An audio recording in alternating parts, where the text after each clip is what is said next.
푸른 사자, 완인이. 이현 장편동화. 3권, 새로운 약속.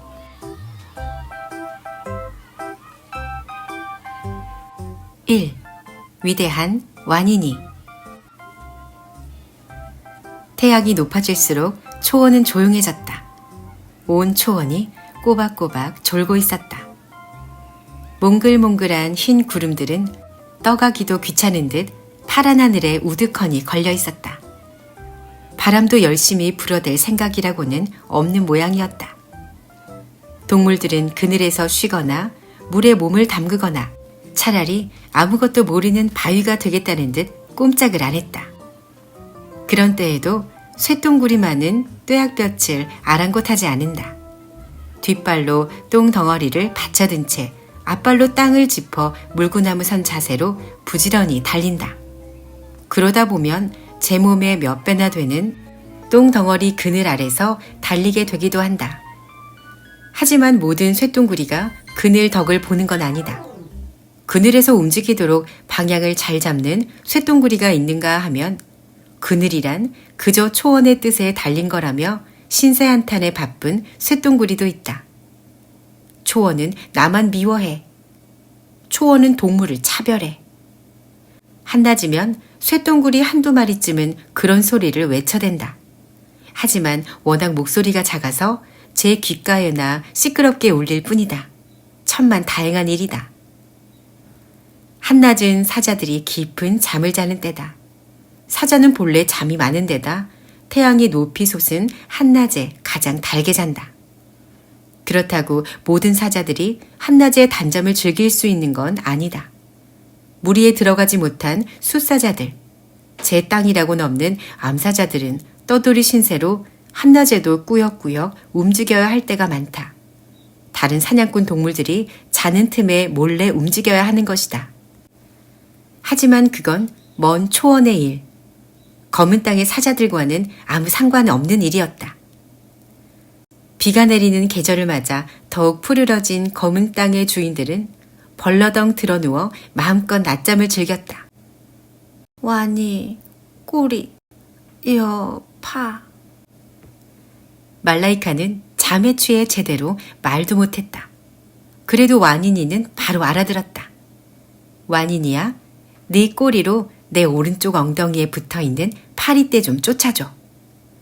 매번 이런 식이었다. 사냥할 때가 아니면 말라이카는 꼬리 끝도 움직이기 귀찮아했다. 너는 꼬리가 없어, 앞발이 없어. 그렇게 투덜대면서도 와니니는 꼬리를 휙 내둘러 말라이카의 엉덩이를 툭 쳤다. 윙. 일제히 날아오른 파리떼가 바라바라의 얼굴로 몰려들었다. 와니니가 이번엔 앞발을 휘둘러 파리떼를 쫓았다. 하지만 파리떼는 와니니 물이라도 되려는 듯 기어코 머리 위를 맴돌고 있었다. 그래도 잠보는 깊은 잠에 빠져 드르렁드르렁 코를 골아댔다. 유난한 포효만큼 코 고는 소리도 남달랐다. 와니니는 그만 낮잠을 포기하고 일어나 앉았다. 마이샤가 잠에 취한 얼굴로 비척비척 걸어와 와니니에게 몸을 기대며 엎드렸다. 위대한 와니니가 파리떼나 쫓고 있다니. 마이샤가 와니니를 놀리는 소리에 바라바라도 눈을 떴다. 온 초원이 기절 초풍할 일이지. 마이샤와 바라바라는 꼬리까지 즐겁게 흔들어댔다. 그럴 땐 모른 척하는 게 나은 줄 알았지만 와니니는 그만 또 약오른 티를 내고 말았다. 그 소리 좀 작작 하라고. 왜? 위대한 와니니 얼마나 근사해. 우리만 그러나? 온 초원의 동물들이 다 그런걸. 결국 잠보와 말라이카까지 깨어났다. 하늘 꼭대기에 걸려있던 태양이 기울어지기 시작하는 때이기도 했다. 위대한 와니니, 난 그 말을 들을 때마다 눈물이 앞을 가린다. 잠보도 와니니를 놀리고 나섰지만 그저 농담만은 아니었다. 말라이카는 사실 그 소문을 은근히 자랑스러워했다. 그래도 와니니 앞에서는 심술궂은 소리나 했다. 그러니까 완인이야. 꼭꼭 잘 숨어 있어. 네가 바로 그 위대한 완인이라는 걸 다른 동물들이 알았다간 큰일이라고. 아예 이름을 하나 더 짓는 건 어때? 와노노? 와나나? 위니니? 말라이카로선 좀 심술이 날만도 했다. 마디바 무리를 떠난 뒤 3번의 건기를 겪으며 살아남았다. 무리에서 쫓겨난 와니니가 아산테 아저씨, 잠보와 무리를 이루었고 다친 채 버려졌던 말라이카도 함께하게 되었다. 엄마들을 잃고 떠돌던 마이샤도 한 무리가 되었다. 언제나 비구름이 머무는 곳을 찾아 초원의 끝까지 갔다 큰 실망만 안고 돌아왔으며 코끼리 무리의 분노를 사는 바람에 무리가 흩어지기도 했다. 그러다 바위너구리의 충고를 따라 이 검은 땅에 오게 되었다. 목마르고 배고프고 지쳤던 거야 말할 것도 없었다. 낮잠 한 번 제대로 자지 못했고 포효 한 번 마음 편히 하지 못했다. 무투와도 싸워야 했다. 크고 작은 상처를 입었고 흉터가 남았다. 잠보는 앞니 하나가 부러졌고 말라이카는 오른쪽 귀가 3갈래로 찢어졌다. 마이샤도 엉덩이에 흉터가 남았고 와니니의 왼뺨에는 무투의 발톱 자국이 남아있었다. 바라바라의 모습만 엄마 품속 아기 사자처럼 말짱했다. 그렇게 다 함께 목숨 걸고 검은 땅을 지켜냈다. 그런데 위대한 와니니, 그 이름만 널리 알려졌다. 비를 품은 바람이 먹구름을 몰아오듯 소문은 빠르게 크게 부풀어갔다. 4개의 강이 있는 초원을 호령하던 숫사자 무투를 해치운 암사자, 그것도 1대1로 임팔라를 사냥하듯 단숨에. 초원 그 어디에서도 본 적 없는 무시무시한 암사자라고들 했다. 숫사자 몸지 않은 몸집에 표범처럼 날쌔고 버팔로에게 밀리지 않는 힘을 지녔다고 했다. 코끼리 앞에서도 기죽지 않는 숫사자들, 그리고 치타도 따라잡을 암사자들을 거느리고 있다고도 했다. 바로 그 암사자의 이름이 완이니, 그만한 일을 해냈으니 위대한 이라는 말이 아예 이름의 일부가 되었다. 그렇게 위대한 완인이었다. 처음 완인이 무리에게 그 소문을 전해준 것은 물론 새들이었다. 검은 땅으로 날아드는 새마다 호기심에 찬 목소리로 외쳐 물었다. 위대한 완인이, 위대한 완인이는 어디 있지? 처음에는 완인이가 새들 앞에 직접 나서기도 했다. 내가 바로 완인인데. 그러면 새들은 야단스럽게 날개를 퍼덕거리며 소리를 질러댔다. 네가 완인이라고? 그 위대한 암사자 완인이가 너라고? 거짓말, 거짓말. 감히 위대한 완인이 행세를 하다니. 가끔, 아주 가끔은 진실에 귀 기울이는 새들도 있기는 했다. 에게게, 네가 그 완인이라고? 뭐야, 헛소문이잖아. 하지만 헛소문이라는 사실은 더 이상 퍼져나가지 않았다. 실망한 새들은 완인이에게 바로 관심을 잃기 때문이었다. 완인이 무리는 그 소문을 모른 척했다. 거짓말을 하진 않았지만 굳이 사실을 밝히지도 않았다. 위대한 완인이를 찾는 소리가 들리면 완인이는 슬며시 돌아앉아 버렸다. 어느덧 4살, 어엿하게 자랐지만 여전히 암사자치고 덩치가 작았다. 위대하기는커녕 약해 보였다. 그러니 초원의 그 누구도 위대한 완인이를 직접 본 적이 없었다. 소문은 이렇게 정리가 됐다. 위대한 완인이는 쉽게 모습을 드러내지 않는다. 하지만 누군가 검은 땅을 넘봤다가는 더 이상 말하지 않아도 온 초원의 동물들이 벌벌 떨었다. 어느덧 검은 땅에서 2 계절을 지냈다. 비가 오는 계절이 되돌아왔다. 비구름과 함께 누와 얼룩말 무리가 마라강을 건너 초원으로 돌아왔다. 이제 그들은 검은 땅을 지나 온 초원을 누비며 배부르게 풀을 뜯고 사랑을 나누고 아기들을 낳을 것이다. 두구둥 두구둥 두구둥두구. 누와 얼룩말의 힘찬 발소리가 그치지 않았다. 사자들이 가장 좋아하는 소리. 듣기만 해도 배가 불러오는 소리였다. 완인이 무리는 그 소리를 들으며 납작바위에 엎드려 마음껏 게으른 한때를 누리고 있었다. 하나둘 다시 낮잠에 빠져들었다. 이름 그대로 납작하게 생긴 바위는 완인이 무리가 한자리에 눕기 알맞은 크기였다. 바로 옆에 소시지 나무가 있어 적당히 그늘지는 것도 좋았다. 그래도 완인이는 쉽게 잠들지 못하고 문득문득 졸린 눈으로 풀숲을 살펴보았다. 제 이름을 무리의 이름으로 삼은 사자의 운명이었다. 비록 위대하지 않다고 해도 완인이는 우두머리였다. 우두머리는 두 눈을 감고 잠들지 못하는 법이다.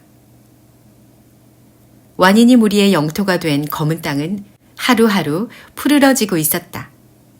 지난 우기 때만 해도 초원의 다른 곳만큼 풀숲이 울창하지 못했다. 불에 탄 나무들이 볼썽사납게 쓰러져 있었고 풀숲 곳곳에 누런 땅이 드러나 있었다. 하지만 또 한 번의 건기를 지나고 나자 이제 불이 났던 흔적은 찾아볼 수 없었다. 온통 푸른 빛이었다. 사냥감이 제 발로 찾아들고 있었다. 누와 얼룩말뿐만이 아니었다. 건기에도 사냥감들이 떨어지지 않았다. 버팔로, 영양, 임팔라, 가젤, 홍멧돼지, 케이프 토끼. 그래도 물이 부족한 곳이다 보니 사냥감의 수가 적었지만 사냥꾼도 그만큼 적었다. 원래부터 검은 땅에 살던 치타와 표범이 조금 있을 따름이었다. 그들과 완인이 무리는 서로를 못 본 척하고 지냈다. 그 밖엔 하이에나도 다른 사자도 없었다. 4개의 강이 있는 초원만큼 풍요로운 곳은 아니지만 완인이 무리에게는 충분했다. 배를 골지 않고 마음껏 포효할 수 있었다. 그거면 됐다. 위대한 완인이가 나타났다. 납작바위 아래서 줄무늬 몽구수들이 떠들어댔다. 어쩐지 평소보다 야단스러웠다. 새삼스럽게 무슨. 얼핏 그런 생각이 들었지만 졸음이 완인이를 덮쳐왔다. 제 아무리 위대한 사자라 해도 이겨내기 어려운 단잠이었다. 이 수상한 손님들.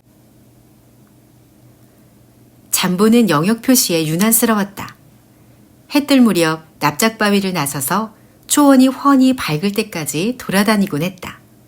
하루에 3번은 그러고 다녔다. 그것도 혼자서. 무리에 속한 숫사자라면 마땅히 해야 할 일이다. 영토 곳곳에 숫사자의 흔적을 남겨 울타리를 세우는 것이다.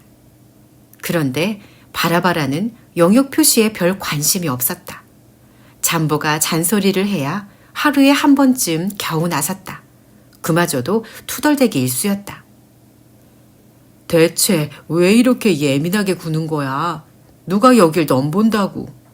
다른 숫사자고 하이에나도 그림자도 보인 적 없는데. 그러고는 일어나다 말고 도로 벌러덩 드러 누워버리곤 했다.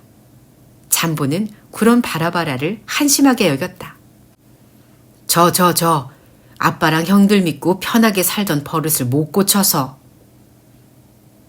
제 아빠 무투 얘기가 나오면 발끈했지만 그래봤자 바라바라는 금세 또 게으름을 피웠다. 결국 잠보가 혼자 영역 표시를 하러 가게 되고는 했다. 그런데 캄캄할 때 혼자 나섰던 잠보가 하늘이 밝기도 전에 헐레벌떡 되돌아왔다. 납작바위에 있던 사자들은 깜짝 놀라 일어났다. 완인이가 먼저 풀숲으로 뛰어내려갔다. 왜? 무슨 일이야? 그런데 잠보의 대답은 싱거웠다. 치타야. 낯선 치타가 나타났어. 치타? 그 말에 말라이카는 곧장 다시 들어 누웠다. 바라바라도 앞발을 길게 뻗고 엉덩이를 높이 치켜들며 한가롭게 기지개를 켰다. 마이샤도 심심하다는 듯 하품이나 했다. 아, 치타. 완인이는 놀란 척이라도 해주고 싶었지만 잘 되지 않았다. 그래도 잠보는 계속 흥분했다. 멀지도 않아. 여기서 내가 포효하는 소리도 들릴 만한 거리라고. 와니니 무리는 이제 치타 정도에는 수염 끝도 달싹하지 않았다. 조금도 걱정할 일이 아니었다. 그래도 와니니는 잠보를 따라 나섰다. 모처럼 검은 땅을 둘러보는 것도 괜찮은 생각이었다. 부지런히 움직이면 한낮이 되기 전에 돌아올 수 있었다. 마이샤도 와니니를 뒤따랐다. 풀숲을 돌아다니며 씨앗을 따먹던 개코 원숭이들이 사자들의 등장에 입술을 뒤집어댔다. 저 멀리 바위산에 사는 개코 원숭이들인데 풀숲에 씨앗이 맺힐 때면 검은 땅으로 내려오곤 했다. 그 씨앗이 별미인 모양이었다. 엄마 등에 업힌 아기들이 꽤 많았다. 아기들은 비구름을 타고 초원으로 찾아오는 게 분명했다. 비가 오는 계절엔 아기들이 자꾸만 생겨났다. 와니니 무리는 개코 원숭이를 무시하고 지나쳐갔다. 개코 원숭이들도 공연히 입술을 뒤집어 보일 뿐 정말로 시비를 걸진 않았다. 굶주리는 계절이 되면 또 무슨 일이 생길지 모르지만 비가 오는 계절이 가장 아름답게 빛나는 때였다. 그건 곧 비구름이 떠나갈 채비를 시작한다는 뜻이기도 했다. 마침내 눕대와 함께 비구름은 하늘 저편으로 사라지고 풀숲에서는 마른 먼지만 자욱하게 피어오를 것이다. 사냥감도 줄어들 것이다. 와니니는 초원의 법을 잘 알았다. 좋은 날들은 결코 계속되지 않는다. 힘든 날들이 그러한 것처럼. 그 치타는 마치 그런 초원의 법 따윈 아랑곳하지 않는 듯 했다. 3마리의 사자가 다가가는데도 그대로 흰 개미집 위에 우뚝 서 있었다. 온몸의 털을 곤두세운 채 꼼짝 않고 사자들을 쏘아보았다. 크르르릉. 잠보가 가슴 깊은 곳에서 묵직한 소리를 울렸다. 치타를 초원 끝까지 도망치게 할 만한 소리였다. 하지만 그 치타는 오히려 꼬리를 치켜 세우며 하악 소리를 냈다. 암치타였고 나이가 많아 보였다. 철이 없어 사자에게 덤벼댈 나이는 아니었다. 우리가 누군지 모르는 건 아니지? 와니니가 물었다. 그러면서 당장 튀어나갈 기세인 잠보를 몸으로 막아섰다. 멀지 않은 황열나무 아래에 수 코끼리들이 있었다. 무리를 떠나 초원을 헤매며 짝을 찾는 수 코끼리들이었다. 지혜롭고 인자한 것은 무리 지은 암코끼리들의 일일 뿐 짝을 찾지 못한 수 코끼리는 난폭하다. 고작 치타 하나 때문에 소란을 피울 건 없었다. 알지. 치타는 미리 준비한 듯 서슴없이 대답했다. 위대한 와니니의 사자들. 헛소문을 정확하게 알고 있었다. 그런데도 제 발로 검은 땅에 온 거였다. 그뿐만 아니었다. 위대한 와니는 어디에 있지? 치타가 물었다. 오히려 사자들이 당황하고 말았다. 잠보랑 마이샤가 와니니를 힐끗 봤다 얼른 딴 데로 눈을 돌렸다. 와니니는 공연히 꼬리만 이리저리 꼬았다. 치타는 사자들을 더욱 난처하게 만들었다. 위대한 와니니를 데려와. 내가 한번 만나보겠어. 하도 어이가 없어 잠보는 화낼 마음도 잊은 듯 했다. 마이샤는 거의 걱정스러운 눈빛으로 치타에게 물었다. 어디 아파? 우린 사자야. 넌 치타고. 와니니가 아기에게 알려주듯 친절하게 설명했다. 그래도 늙은 치타는 늘씬한 자태를 뽐내며 우뚝 선 채 카랑카랑한 목소리로 말했다. 어차피 난 이미 나이가 많아. 언제 초원으로 돌아간데도 억울하지 않아. 치타치곤 오래 잘 버텼지. 하지만 이젠 지쳤어. 사자나 하이에나 눈치를 살피면서 사는 일도, 일껏 사냥한 먹이를 빼앗기는 일도, 그래서 일부러 이곳으로 왔어. 위대한 와닌이란 사자 때문에 다른 사냥꾼 동물들은 검은 땅에 얼씬거리지 않는다더군. 그럼 너는 두렵지 않다는 거야? 완인이는 차마 위대한이라는 소리를 제 입에 담지 못했다. 그 말을 빼고 말하다 상대가 수상쩍게 생각할까봐 마음에 걸리기도 했다. 그래서 매번 말을 얼버무리게 됐지만 다들 알아들었다. 치타가 또 말했다. 물론 두렵지. 위대한 완인이. 무투를 제압했다는 위대한 암사자가 어떻게 두렵지 않겠어. 그래도 여기서는 위대한 완인이만 두려워하면 되잖아. 그것도 나쁘지 않아. 내 이름은 쿠쿠리카. 치타의 이름을 기억하는 동물은 없어. 하지만 위대한 완인이와 맞서다 쓰러진 치타라면 초원의 작은 전설이 될 만하지 않겠어? 팡! 늙은 치타 쿠쿠리카는 기습하듯 두 앞발로 땅을 세게 쳤다. 물기 어린 흙이 사방으로 튀어올랐다.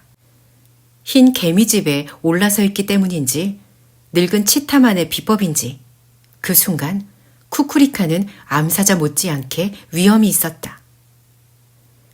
사자의 앞발에 순순히 잡히지는 않아. 설사 나를 따라잡는다 해도 후회하게 해주지. 사자에게 치명상을 입히지는 못하겠지만 두고두고 고통스러운 상처를 남겨주겠어. 이래봬도 내가 10살까지 살아남은 치타야. 그냥 당하진 않아. 쿠쿠리카의 말은 결코 허풍이 아니었다. 그 눈동자에는 사자를 마주한 치타에게 마땅히 있어야 할 것이 없었다. 두려움. 쿠쿠리카의 눈동자에는 두려움이 없었다.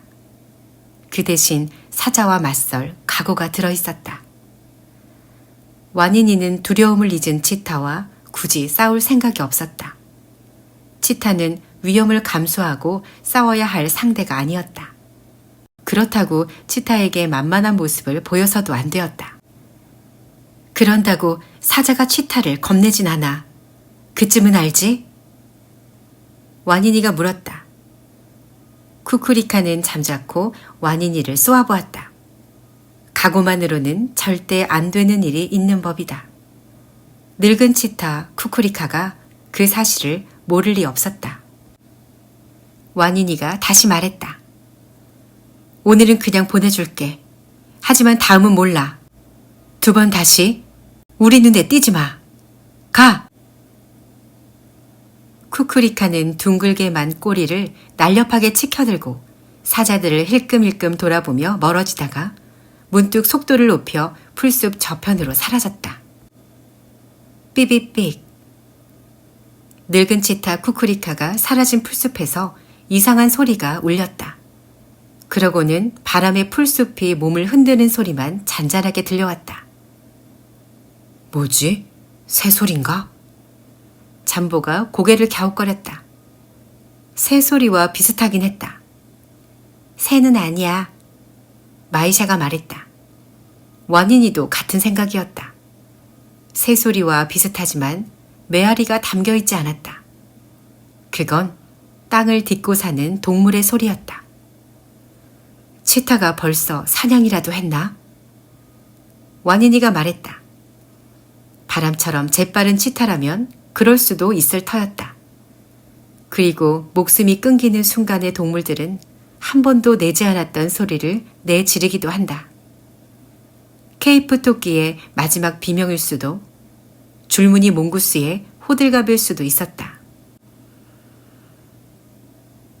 완인이와 잠보와 마이샤는 다시 걸음을 옮겼다. 해가 뜨는 방향으로 풀숲을 걸었다.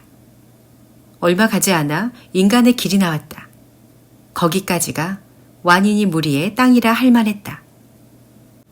그 길 너머의 초원에는 큰 하이에나 무리가 있었다. 몇몇 하이에나들이 검은 땅으로 넘어올 때도 있지만 금세 되돌아갔다. 호수가 있는 땅에 사는 하이에나로서는 고작 검은 땅 때문에 사자 무리와 시비 붙을 이유가 없을 터였다. 위대한 완인이 소문도 들었을 테고. 와니니와 잠보와 마이샤는 인간의 길을 왼쪽에 두고 다시 움직였다. 그러다 마이샤가 문득 인간의 길로 내려서더니 궁금한 얼굴로 이쪽 저쪽을 살폈다. 이상하지 않아? 요즘 인간의 길이 너무 조용해. 마이샤는 인간의 일에 관심이 많았다. 인간의 길을 유심히 보는가 하면 이따금 인간들의 별이 뜨는 곳까지 가볼 때도 있었다. 그러더니 요새는 인간들이 초원에서 사라진 것 같다는 소리를 했다. 사실 와니니도 그런 생각이 들기는 했다. 인간의 길을 휩쓸고 지나가는 먼지바람에서는 역한 냄새가 나곤 했다. 와니니가 가장 꺼림직하게 여기는 인간의 냄새였다. 그런데 그 냄새가 옅어져 있었다. 인간들이 그 길을 달려가는 소리를 들은 지도 한참 되었다. 인간의 길 곳곳에 풀이 자라나 있었다. 흙이 바싹 말라서 걷기 딱 좋은걸. 잠보까지 인간의 길로 내려갔다. 바싹 말랐다는 말에 와니니도 마음이 흔들렸다. 그래도 고집스럽게 풀숲 위로 걸었다. 인간은 초원의 것이 아니다. 그것이 와니니의 굳은 생각이었다. 우히히 우히히. 길 건너에서 하이에나 소리가 울려왔지만 와니니는 그 소리를 흘려들었다. 하이에나 무리와 가까운 자리니 울음소리 정도야 들릴만 했다. 그런데 다시 납작바위 쪽으로 발걸음을 돌리는 참이었다. 풀숲에 하얀 똥이 떨어져 있었다. 먹이를 뼈째 먹는 습성을 가진 하이에나의 똥이었다. 그건 처음 있는 일이었다. 똥을 남겼다고? 이건 도전인데. 잠보가 으르렁댔다. 와니니도 같은 생각이었다. 똥을 흙으로 덮어두지도 않았다. 보란듯이 흔적을 남긴 것이다. 하이에나 다녀감. 하지만 그거 하나였다. 납작바위로 돌아오면서 유심히 살폈지만 더 이상 하이에나의 흔적은 없었다. 혹시 몰라 지나가는 타조에게 물어봤다가 비웃음을 사기도 했다. 검은 땅의 타조들은 사자를 경멸했다. 그렇다고 타조가 하이에나에게 호의를 품은 것도 아니었다. 만약 하이에나를 봤다면 싸움 구경을 할 속셈으로 사자에게 알렸을 터였다. 타조들도 하이에나를 본 적 없는 것 같았다. 철부지 하이에나가 실수로 인간의 길을 건너 검은 땅까지 왔던 거야. 그것이 와니니의 생각이었다. 새로 무리를 찾아 떠도는 숫 하이에나일지도 몰라. 마이샤는 그렇게 추측했다. 하이에나 수컷도 어른이 되면 엄마를 떠나 새로운 무리를 찾아 나선다. 와니니는 마이샤의 말이 일리 있다고 생각했다. 하지만 잠보는 계속 흥분해댔다. 아니야. 하이에나들이 보란듯이 똥을 남긴 거야. 한번 붙어보자는 뜻이라니까. 잠보는 하이에나 무리를 앞에 둔 듯 분노의 몸을 떨었다. 그러려면 그냥 쳐들어오지 뭐하러 미리 똥을 남겨둬. 그런 하이에나가 있다는 말을 들어본 적 있어? 와니니가 그렇게 묻고서야 잠보는 조용해졌다. 그런데 납작바위로 돌아와 그 일을 들려주자 말라이카도 대번에 열을 올렸다. 건방진 하이에나, 당장 쳐들어가서 본때를 보여주자. 그렇지, 하이에나를 그냥 두고 볼 순 없지. 잠보가 다시 으르렁댔다. 잠보와 말라이카는 당장 싸우러 나갈 듯 포효해댔다. 난 싸움은 딱 싫은데. 그렇게 말하는 바라바라도 포효는 싫지 않은지 포효 소리를 보탰다. 마이샤까지 포효하기 시작했다. 벼랑간 납작바위가 사자들의 싸움터나 되는 듯 포효로 시끄러워졌다. 납작바위 바로 뒤편 굴에 사는 줄무늬 몽구스들이 공포에 질린 비명을 질러댔다. 조용히 좀 해. 와니니는 일단 줄무늬 몽구스부터 야단을 쳤다. 하지만 사자가 눈을 부릅뜨고 으르렁대자 몽구스들은 더욱 날카롭게 비명을 지르며 풀숲을 뛰어다녔다. 사실 반쯤은 재미로 그랬다. 정말로 겁이 났다면 삽시간에 굴 속으로 사라졌을 터였다. 그 줄무늬 몽구스들은 와니니 무리가 자신들을 사냥하지 않는다는 걸 알았다. 이제 와니니 무리는 몽구스를 먹을 만큼 어려운 처지가 아니었다. 사자들은 엔간하면 줄무늬 몽구스에 입을 대지 않는다. 줄무늬 몽구스가 가장 좋아하는 건 쇠똥구리 알인데 그게 다름 아닌 쇠똥구리들이 만든 똥 속에 들어있다. 알을 먹다 보면 자연히 그 똥도 조금 먹게 된다. 줄무늬 몽구스에게는 그 맛이 배어있는 것이다. 게다가 지금은 사냥감이 넘쳐나는 계절이었다. 줄무늬 몽구스들의 흥분한 소리로 풀숲이 떠들썩했다. 비명소리도 있고 웃음소리도 있고 저희들끼리 짓거리는 소리도 있었다. 그런데 한마디가 와니니의 귀에 걸렸다. 위대한 와니니가 나타났다고? 납작바위 근처의 줄무늬 몽구스들은 와니니가 바로 그 와니니라는 걸 알았다. 그런데도 그 줄무늬 몽구스들은 위대한 와니니 소리를 입에 달고 살았다. 와니니 무리에게 아부하느라 그러기도 했고 위대한 와니니와 친하다는 듯 다른 동물들에게 으스대려고 그러기도 했다. 그런데 이번엔 좀 달랐다. 줄무늬 몽구스들은 위대한 와니니를 처음 본 듯 새삼 흥분해 있었다. 와니니가 앞발로 줄무늬 몽구스들의 길을 막았다. 잠깐만, 누가 나타났다고?